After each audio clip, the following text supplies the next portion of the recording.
Good morning. Welcome to Morning Expresso. I'm Charulata Biswas. You're watching Indian Express. Let's get you started with the big story of the day.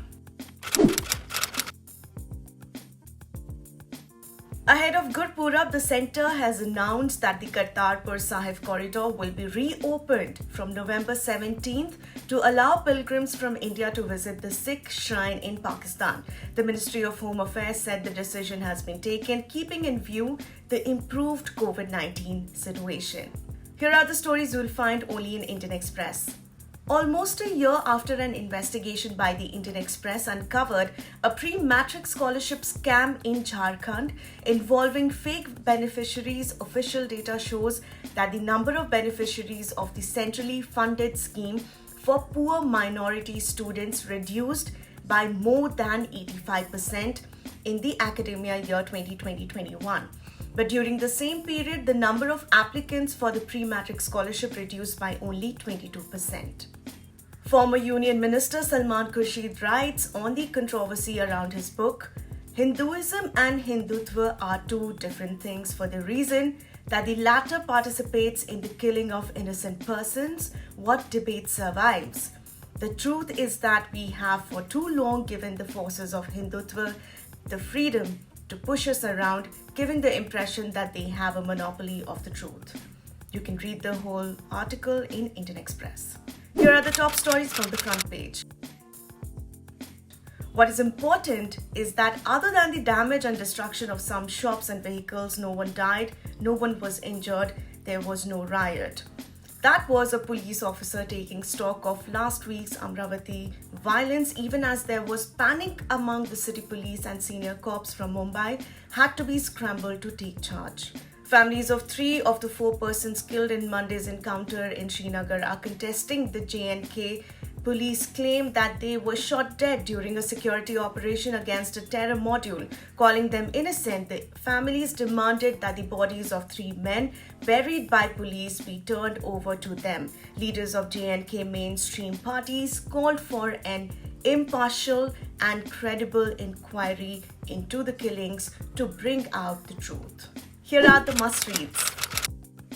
Of the over 7.86 crore registrations on the eShram portal, the country's first centralized database of unorganized workers seeded with Aadhaar, 40.5% belong to other backward classes, that is OBCs, 27.4% to the general category, 23.7% to the scheduled castes, and 8.3% to the scheduled tribes.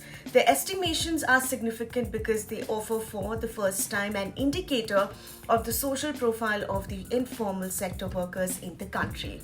Amid anxieties over the crackdown on food stalls in Gujarat, especially those selling non-vegetarian food, anguished vendors say that have been left in the lurch. The crackdown on Tuesday was tagged an anti-encroachment drive, with authorities seizing carts, chairs and other paraphernalia.